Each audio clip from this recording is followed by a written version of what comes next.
sino de Dios. ¿De acuerdo? Y mírate tú lo que está diciendo. Ellos me conocen, yo las conozco. Les llamo por nombre. Dice, así como conoce a Abba y yo conozco, así como me conoce Abba y yo conozco a Abba. Aquí vamos a hablar de este punto doctrinal importantísimo, crucial para la teología de todo el Evangelio. A ver, algo que hay que decir, por ejemplo, es que el movimiento, como le quieran llamar, raíces hebreas, mesianismo, nazratismo, judaísmo mesiánico, todas estas novedades que han surgido, ¿verdad? Hay algo que no se ha percibido y es que no tienen teología. No tienen una teología estructurada y sólida del Evangelio. ¿Cómo tuvo peso el Evangelio en el siglo I? ¿Y con qué base se sustenta? Hoy es muy fácil, cualquiera habla de fiesta, de la comida, de las 12 tribus, de los gentiles, de los judíos, habla de judaísmo, habla de templo. Esos son los temas. Pero muy pocos se han dedicado a estructurar una teología del Evangelio que te permita abrazarlo con conciencia, con conocimiento relacionado con Mashiach, no conocimiento intelectual.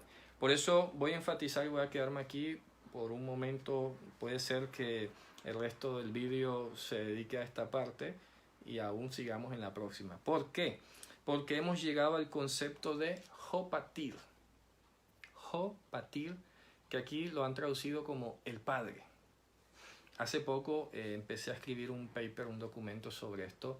No lo he terminado, pero voy a compartir algunas líneas importantes que tenemos que saber. Primero que todo, lo que nos tenemos que preguntar es, ¿qué es Jopatir en griego? O sea, Abba en arameo. Vamos a hacer la equivalencia.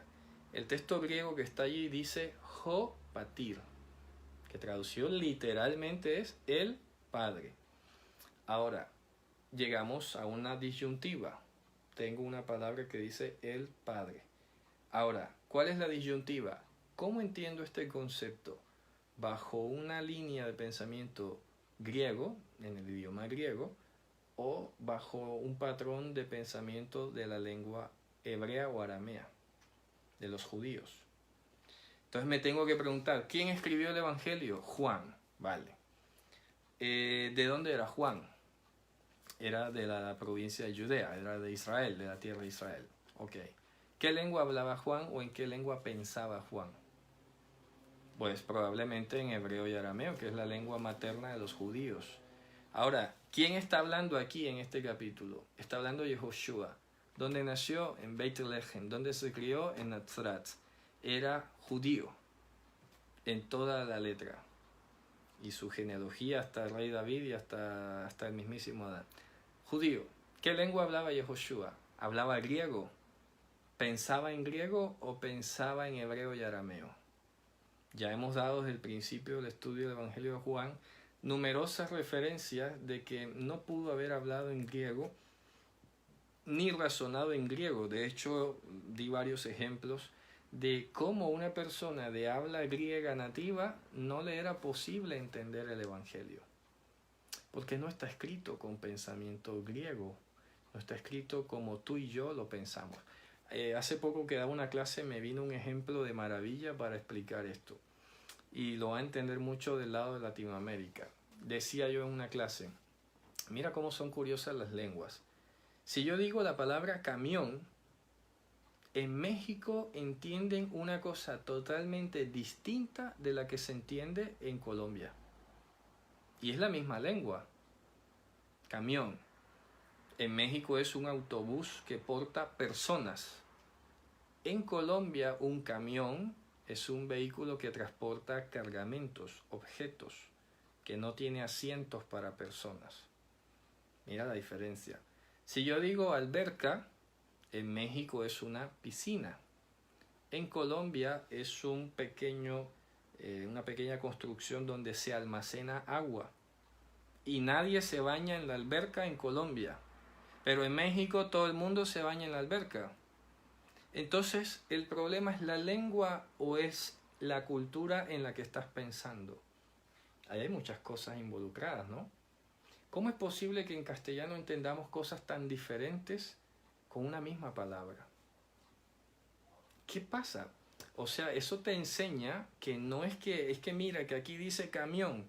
Sí, pero oye, ten presente que el que escribió eso es mexicano y para los mexicanos camión significa esto. Ah, vale. Entonces, si ahí dice el padre en castellano, tú no puedes pensar en castellano. Tienes que pensar en la lengua y en el contexto cultural del que escribió. ¿Quién escribió? Juan. Ok, un judío del siglo I, de hace 2000 años. Y ese salto cultural es el que hay que dar. ¿Qué significaba Jopatir o Abba para los judíos de esa época? Esa es la metodología, esa es la ruta lógica que tenemos que hacer cuando leemos. No apropiarnos del texto en castellano y decir, es que aquí dice el padre, mira, aquí dice... No. Que no es lo que tú te imaginas, que tú estás pensando en castellano. Tienes que pensar como el autor pensaba. Y así ha pasado. Por ejemplo, Gabriel García Márquez escribió 100 años de soledad y no lo vas a entender si no conoces la cultura en la que él vivió y a qué se le llamaba determinada cosa o de otra manera. Que si lo lee alguien en la China, bueno, se podrá imaginar algo distinto de lo que él realmente estaba diciendo. Y es allí donde viene el desafío no solamente del que traduce, sino más aún del que explica. Porque, a ver, o sea, a veces me han hecho esa pregunta, o sea, que usted sabe más que todos los traductores. A ver, no, yo no estoy diciendo que sepa más. Que han traducido bien, ahí dice el padre. El problema es que el que traduce no sabe explicarlo siempre. Que el traduce cumple una función mecánica, que es decirte lo que dice la palabra. Ahora viene la función teológica, cultural, de trasfondo, que es el que te debe explicar cómo se entiende esa palabra. Así de sencillo. Y Hispanoamérica es un escenario maravilloso porque tenemos una lengua, la lengua castellana, que tiene diferentísimos matices en todos los países. En el mismo Colombia, yo me acuerdo que en la costa decíamos, supongamos, perico, un animalito, y en la zona del interior perico es un café con leche. Pero ¿cómo es posible eso? ¿Sabes? Porque las palabras tienen un valor que se llama usus locandis. Es decir, usus locandis es lo que significa una palabra para unas personas en particular, en una zona geográfica específica. Si yo digo monte aquí, no van a pensar lo mismo que es en Colombia, porque aquí en España monte es una cosa muy distinta de lo que es en España, en Colombia, perdón. ¿De acuerdo? Y así sucesivamente. Y lo he visto y yo, wow, me toca aprender español peninsular, porque pensamos totalmente en cosas irónicas muy diferentes. ¿De acuerdo? Pero ¿a qué se debe eso? Al usus locandis. ¿Cómo usan las personas en una región determinada, repito, una palabra específica? Camión, alberca, ¿cierto? Y así sucesivamente. Bien, nos volvemos entonces al tema. ¿Qué significaba Abba para los que hablaban en esa época? Lo primero que vamos a decir, por ejemplo, es que Jopatir, siendo el equivalente de Abba en arameo, ahora nos pasamos a la página en arameo y preguntamos, cuando un judío del siglo I decía Abba, ¿en qué cosas podía estar pensando? Vamos por niveles. Nivel básico, familiar, coloquial, obvio que todo el mundo sabía, Abba era como llamaban los niños a los padres, de manera cariñosa. Como decir nosotros papi, papá, apá, y así sucesivamente. En América Latina se usa mucho el apá, apá. Bueno, en arameo es abba. Bien, eso es el sentido común, que todo el mundo sabe.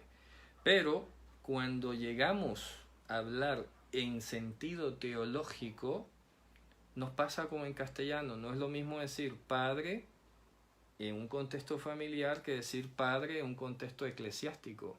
Porque el padre de una iglesia es una cosa muy distinta de lo que es un padre en una casa. Y usamos la misma palabra. ¿De qué depende? Del contexto, del nivel y de la circunstancia de la que estamos hablando, ¿cierto? Padre una cosa de familia, padre otra cosa en la iglesia, y habrá seguramente quizás otro uso para padre en algún otro contexto. Pongamos en un contexto X desconocido. En arameo pasaba igual.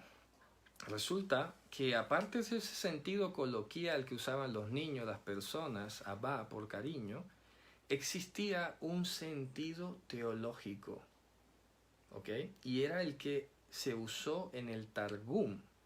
Targum, repito, era la versión aramea de la Biblia. Y cito la gramática de Eliyahu Halevi, que explicaba cómo todas las veces que aparecía Av en hebreo, en arameo se usó Abba.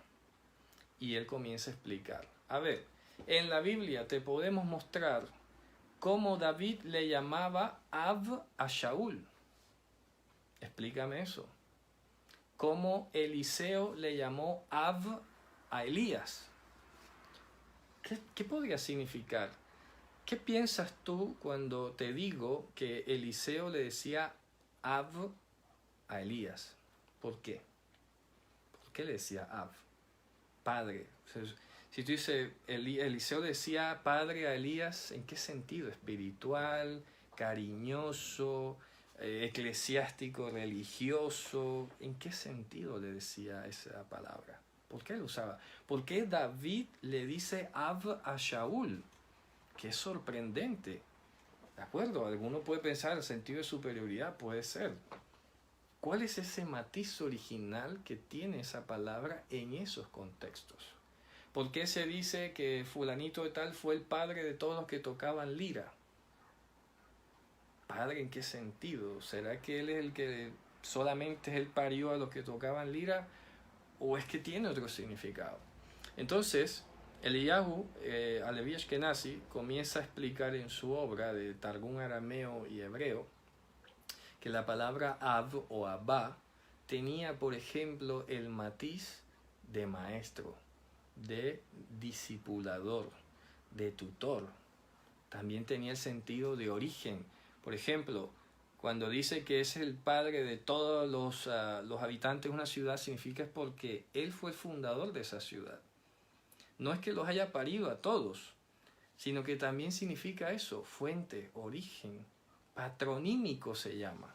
Por ejemplo, yo llego a un pueblo, me asiento en un lugar, creo unas casas, viene gente y yo le pongo nombre a ese sitio, yo soy el padre de ese sitio. No quiere decir que yo parí a todos los que viven allí. ¿Me hago entender? No estoy diciendo eso. Yo soy el padre de esta ciudad. ¿Qué significa que soy el padre de esta ciudad? Ah, que yo le puse nombre, yo la fundé y las cosas se hacen aquí como yo las empecé a enseñar o a dirigir. En ese sentido soy el padre de esta ciudad. Por ejemplo, a propósito del castellano, decíamos padre de familia, padre en la iglesia y podemos decir, por ejemplo, padre de la lengua castellana. Por ejemplo, el Quijote es uno de los padres de la iglesia. ¿Qué significa? De la lengua castellana.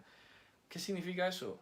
Hombre, que él fue de los primeros que empezó a escribir y utilizar la lengua de manera literaria, le dio un estilo, le dio una personalidad, pero no está diciendo que él parió la lengua castellana, ni que él es el que la originó. No, le está dando esa categoría, le está dando ese linaje, le está dando esa identidad, es la palabra clave. Entonces podemos ver cómo Abba tiene esos matices en la lengua hebrea que aún en castellano los podemos saborear, pero no estamos acostumbrados. Cuando leemos aquí el Padre, enseguida nos imaginamos al Señor de barba mayor, el anciano y Jesús como el jovencito. Esa imagen hay que borrarla de nuestra mente. Hay que repensar. Cuando Yehoshua está hablando aquí, dice, así como Abba me conoce. ¿Qué es Abba? ¿A qué le llamaba Yehoshua Abba? ¿Ok? No pensar como el señor de la barba que está ahí como rechoncho en una butaca, en una silla, y Jesús el que está haciendo todas las cosas, ¿no? No. ¿A qué se refiere él aquí cuando dice que así como Abba me conoce, yo conozco a Abba? Yo conozco a Abba. Miren que los apóstoles se acercaron a él y le decían, muéstranos a Abba. O sea que era algo muy común. De hecho, Pablo inclusive utilizó la expresión Abba. Dice que hemos recibido el espíritu de adopción de hijos por el cual clamamos Abba. ¿Cómo nosotros clamamos Abba? ¿Será que Dios es Padre de nosotros? ¿En qué sentido? Si le decimos a Dios Abba, supongamos, ¿por qué le decimos Abba? ¿Porque Él nos parió? ¿Porque somos hijos literales de Él? Hombre, como mucho podemos decir que somos hijos adoptivos. Adoptivos, esa sería una forma de entenderlo.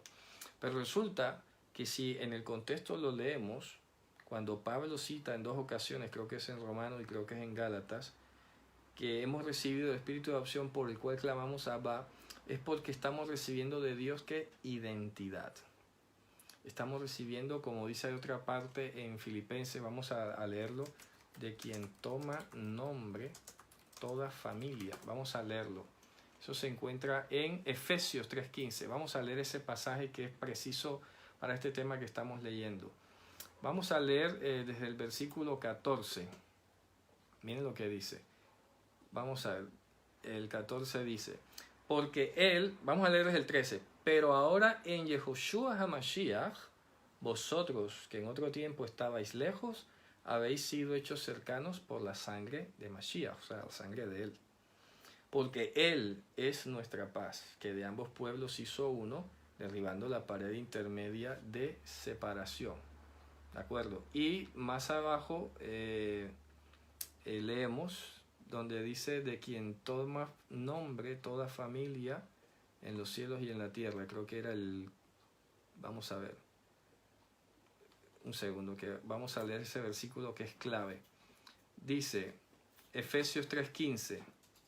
Efesios 3:15. De quien toma nombre toda familia en los cielos y en la tierra. Estamos en el capítulo 3 de Efesios. Vamos a leer Efesios 3. Efesios 3 dice así, vamos a leer desde el 14.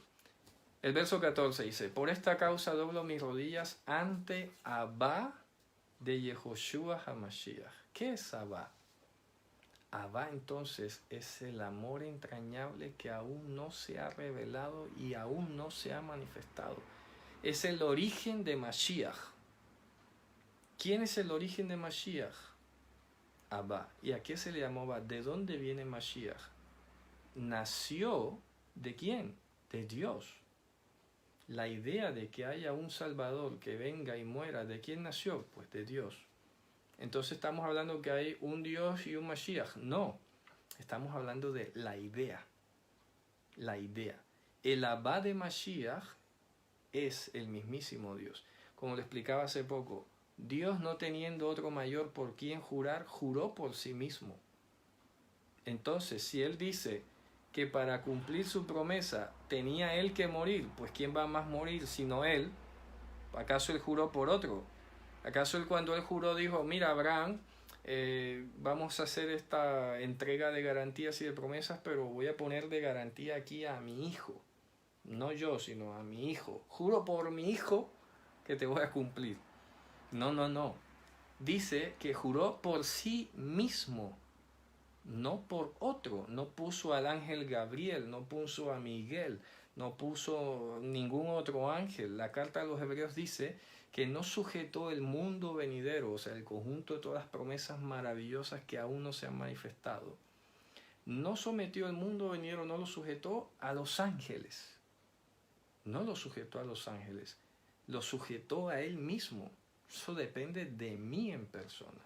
Por eso dice, doblo mis rodillas ante el Abba de nuestro Señor Yehoshua HaMashiach. Es decir, ante la fuente de donde vino el Redentor. ¿Quién es la fuente donde vino el Redentor? El mismísimo Dios. De Dios salió la iniciativa de venir Él en persona a salvar. Por eso dice, de quien toma nombre toda familia en los cielos y en la tierra, para que os dé conforme a las riquezas de su gloria el ser fortalecidos con poder en el hombre interior por su ruaj. ¿Ruaj de quién? ¿De Abba, como si fuera el Padre, una persona distinta? ¿O el ruaj de Mashiach? Sí, para los que piensan que son dos. Es uno solo. La idea, el proyecto Mashiach nació de Dios. Dios es llamado Abba por cuanto de él proceden todas las cosas. Ahora dice, Mashiach estando aquí, dice, así como yo conozco a Abba, es decir, de quien proceden todas las cosas, y Abba me conoce a mí. No está hablando de una persona distinta, está hablando de quien proceden todas las cosas. Y luego que termina diciendo, Abba y yo somos una misma cosa. Abba y yo, uno somos. Mira que contundente lo está diciendo ahora. ¿Qué está diciendo? Ustedes me pueden estar viendo a mí ahora como un humano enclencle, un humano aquí que puede venir cualquiera y atravesarle una lanza, pero ustedes tienen que saber que Abba y yo somos una misma cosa. Si te metes conmigo aquí, te estás metiendo con Abba, porque yo de Abba he venido. Yo estoy aquí es por las promesas que él hizo al principio. Ese que tú llamas el Dios último, ese soy yo. Yo estoy aquí por las promesas que le hice a Abraham. Yo estoy aquí poniendo mi cuerpo, mi pescuezo, porque yo soy el buen pastor. Cuando tú, ¿qué crees que David, en quién estaba pensando David cuando dijo Hashem es mi pastor? Estaba pensando en mí, diría Yehoshua. Yo soy el buen pastor.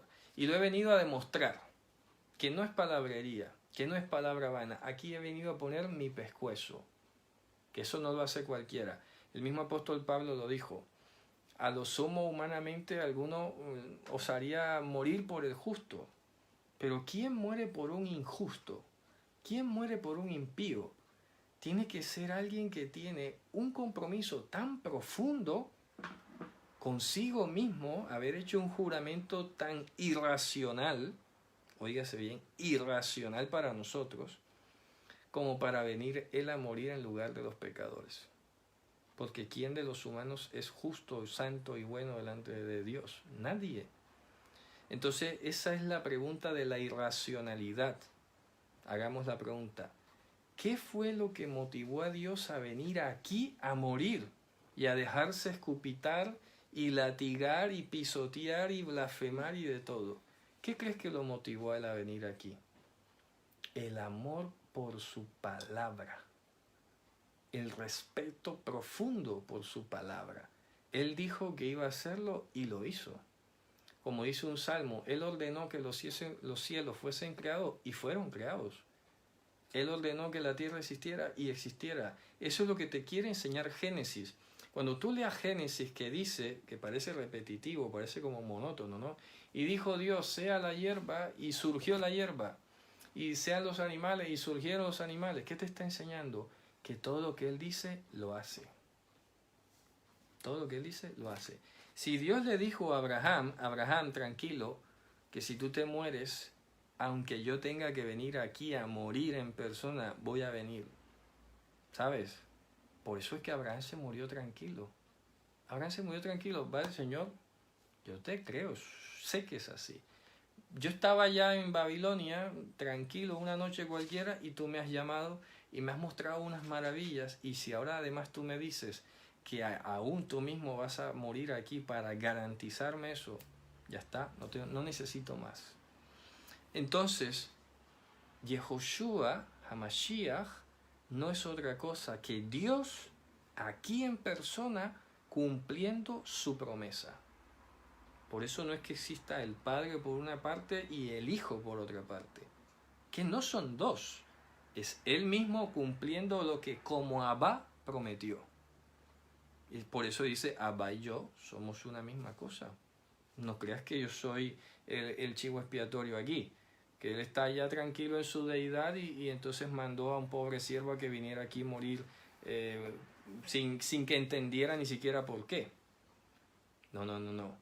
Abba y yo somos una misma cosa. El mismo que se manifestó a los padres, el mismo de quien procedió la hierba, cada ser de este mundo, el mismo de quien proceden todas las cosas, soy yo. Y estoy aquí cumpliendo una cita conmigo mismo. Estoy aquí cumpliendo la palabra y el compromiso que yo hice y el respeto que le tengo a mi palabra. Por eso es que llegamos a esa hermosa ilustración de Efesios. Dice a los maridos, el que ama a su esposa, a sí mismo se ama. ¿De acuerdo? El que ama a su esposa, a sí mismo se ama. Porque estás cumpliendo como varón, como hombre, las promesas que has hecho por encima de cualquier cosa. ¿De acuerdo? Y eso se proyecta o se percibe como amor a tu esposa, pero en cierto modo es respeto por tu palabra, el talante que tienes para garantizar lo que has prometido. Fíjate tú, y por eso dice que en esa voluntad de Él es que nosotros somos santificados. Es en esa voluntad de Él, en ese querer de Él, porque Él se obligó a sí mismo por juramento a cumplir su palabra. Cuando Él se obliga a sí mismo, nosotros somos unos beneficiarios de eso. Por eso dice en profeta Ezequiel, no lo hago por ustedes, casa de Israel. Lo hago por amor de mi nombre, el cual ha sido profanado por ustedes entre los gentiles. Pero como yo tengo unas promesas que cumplir,